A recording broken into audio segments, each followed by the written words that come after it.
Hey everybody, what's going on? Your host AMF1534 here. Welcome back to Let's Play some more Max Payne. So, at the end of the last episode, we were down at the Roscoe Street Station trying to figure out where the hell Alex is. Still can't find him. However, we came across this door here that is totally laden from, G'd up from the feet up with explosives. However, it's missing a detonator, so we can't do a thing with it yet. I mean, we could just shoot the explosives and that would probably do it. But that's not how they want you to do things. So we're going to go down here. We had quite the explosion that rattled the entire foundation of the world. So let's go check that out. And there are some guys down here. Oh, come on.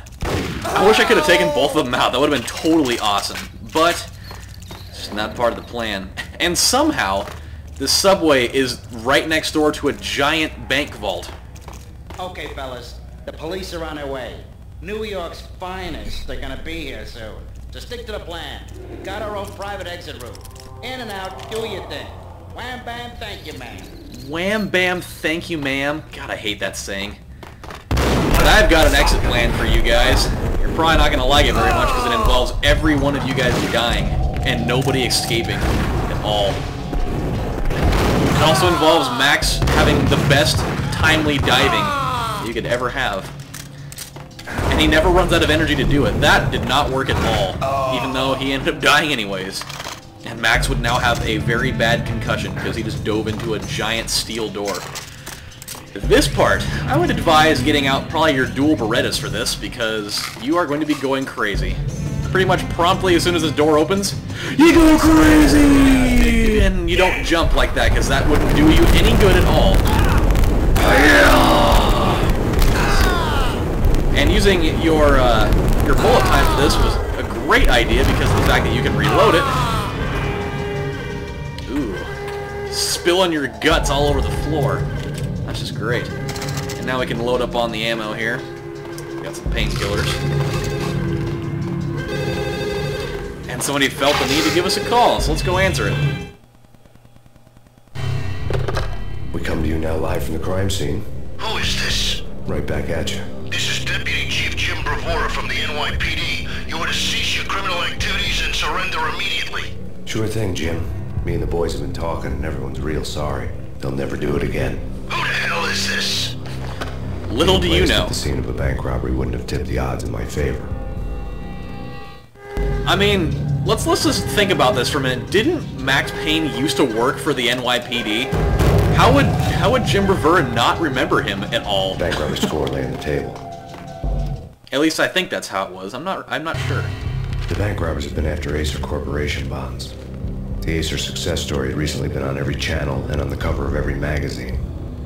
Yes, it has been. We're going to find out some more things about the Acer Corporation here as time wears on. So just put that in the back of your memory bank there.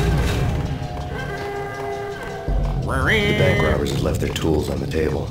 Like these detonators, for Judging by instance. the detonators, the crooks had bought enough explosives to send Lady Liberty into orbit. And I think, by the way, who would put a bunch of sticks of dynamite and a detonator in a safe deposit box?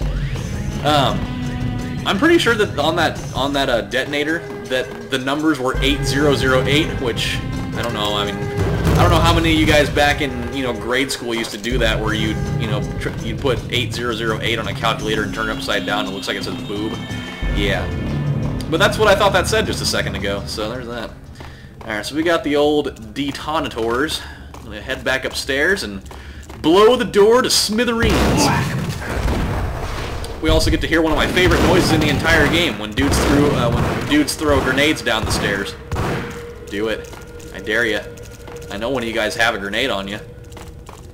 The noise for explosions is just like, it's the best. There it is. It's such a simple thing, but you guys know that I'm all about the gaming noises. Oh, shit, man. These guys have prime territory up there. I am not digging it. Oh, there was a dude that dropped some Ingrams back there that I never got the chance to get my hands on. Not to mention, if Max did that diving backwards down a flight of stairs, he would more than likely have at least a busted back, if not anything else. Call me crazy. I mean, usually when a man dives down a full flight of stairs backwards and lands on his back.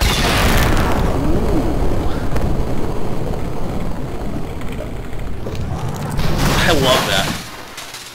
Shkablang! So much for being subtle, again. Hey, look it! I remember that guy. Hold it! Max! Jesus, you almost gave me a heart attack! I nearly shot you! Alex. Well, I'm glad that you didn't, because I have to tell you some stuff while I walk very What's awkwardly. going on? There are more corpses here than at the city morgue! It's an armed robbery. A tunnel job straight to the Roscoe Bank vault through the old station wall. Is this Damn one? it, Alex, look to your left, man.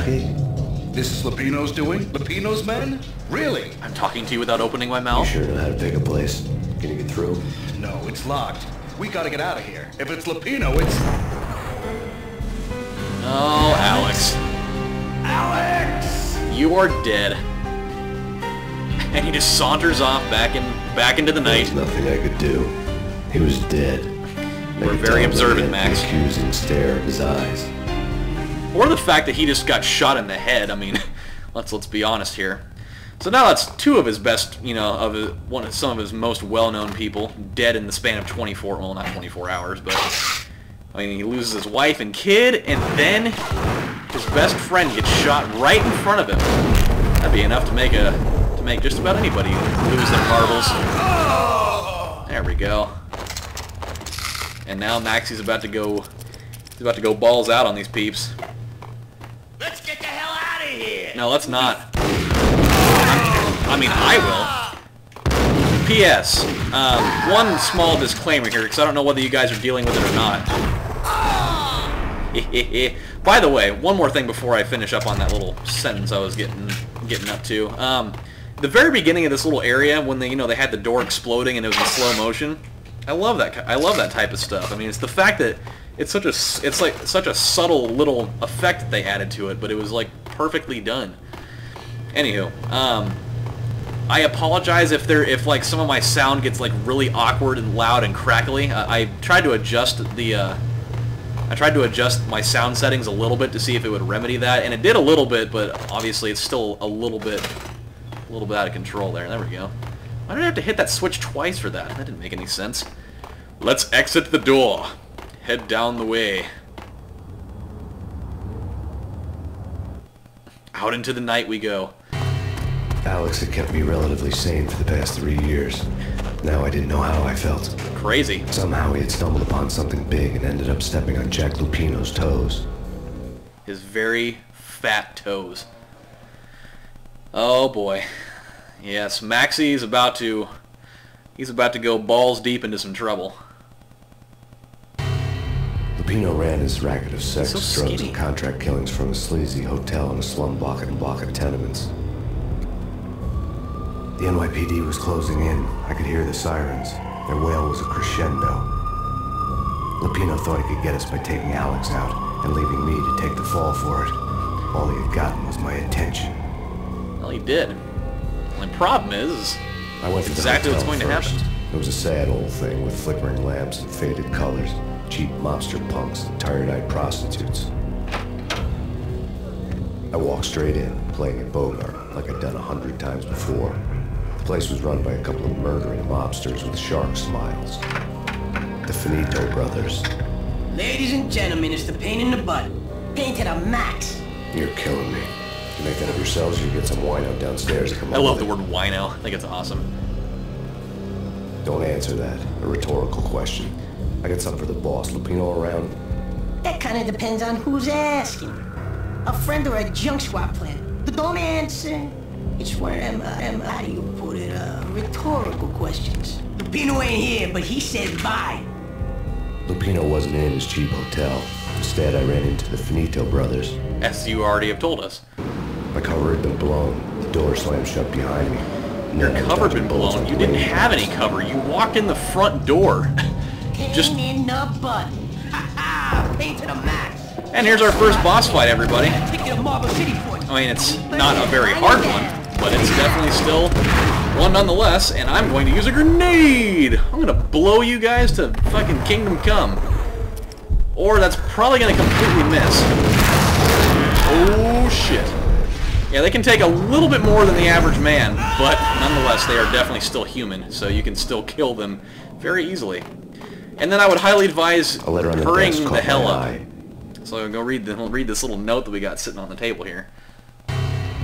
I'd met Lupino only once. The gangster ran all his rackets through his right-hand man, Vinny Gagnetti. And after I got done killing both of them, I decided to play darts in their office. Breaking apart, like an overamped Energizer bunny. Vinny Gagnetti is probably one of the coolest people in this game. But he lacked the balls, all falling short. Whoa. Taking his frustration out on underage addicts and call girls. Vinny Gagnetti, that fucking guy. The V deal goes down at your hotel. Jack's exact words, quote, "Vinny, you're in charge of this one," unquote. Rico Muerte's coming to see you through. Anything goes wrong and everybody's gonna get dead. Goes double for you. Treat this guy real good. Anything he wants, you give him. Don't screw this up or you're finito, finitos. The V deal meant added security, locked doors, and lots of nervous thugs with itchy trigger fingers. I'd seen nothing coming in, but that didn't mean it hadn't been there. Rico Muerte was a regular Kaiser Soze, a spook story told to keep the apes in line. 313. The Finitos had scribbled Muerte's room number on the note's margin. Alright, well now that we got that done, I would highly advise going and sitting right here. Believe me, it's a very good idea. Because there's some dudes that are waiting outside the door that if you sit here and fiddle around for too long... Oh, yep, see? Then they know you're there. However, it doesn't really matter because we're still going to shoot them all in the face and kill them, so that's quite alright. And these guys are all painfully retarded. They'll just walk right in front of you no matter what. It's a really automated blinds for such a shitty, like, tenement of slum apartments. You would think that wouldn't happen. Getting out was not going to be easy. The staircase was locked and the elevator had been busted for a decade or more. Oh, of course. I'm gonna make them get some cardio out of this. Some cardio. Bathroom. I'm pretty sure that every single mirror in these bathrooms are broken. And random tiles missing out of the floor. With the vibrating hooker beds and mirrors above it. That's how you know that you're at the good place. In his press conference today, the mayor stated that Valkyr represents a clear danger to New York and called for drastic actions to eliminate the problem. On today's top story, the Valkyr crisis worsens with the murder of Special Agent Alex Balder. Special Agent Balder had been shot repeatedly from a point-blank range. The gunman has been identified as Max Payne. The noose is sure to tighten around this fugitive criminal as more NYPD units join the search to apprehend him. I had just gotten my 15 minutes of fame. What I'm trying to figure out is exactly how did they identify the killer as Max Payne when there was no real evidence to support whether that was him or not. I mean, it's not like you know there were like actual like you know like the bullet casings would have matched his gun or anything. I mean, there's no way. He was shot by just a random mobster guy. But hey, what do I know? I'm not a cop. I'm just a guy playing one. Yeah, something's wrong with the bosses. Payne's there and they're not answering. It's probably because I went and killed them both. In space. Very easily at that. Hold it. Come on through, I dare you. I dare you. Ah, you're a smart guy, huh? Oh, yes. No. Yes, you're gonna die now, let me tell you what. Yeah! Yeah, burn in hell, bitch! Okay, there's that. It would have been a lot cooler if I would have pulled that off the first time, instead of, you know, killing 2 out of the 3 dudes before, you know, I'd even got where I want to be. Well, that's alright. We'll take whatever we can get in small increments. Alright, well, we actually found a pretty good place to save. Because of the fact that whenever I, you know, do save states for this, like, at the end of an episode, for whatever reason, it, like, when I try to reload it, like, all the proportions are way off and I can't see anything, so I kind of, like, have to make sure that when I stop episodes, I have to stop it, like, right on a checkpoint, or at least somewhere close to one. Oh, I just threw up in my mouth a little bit. That's really gross. Alright, guys, so this is where we're going to have to stop for now. When we come back on the next episode of Let's Play Max Payne, well, we're going to keep on going through this little tenement building. We got to find room 313. and see what it has for us in there. So this is your host, AMF1534, saying thank you guys for watching, and I will see you next time. Take care, everybody.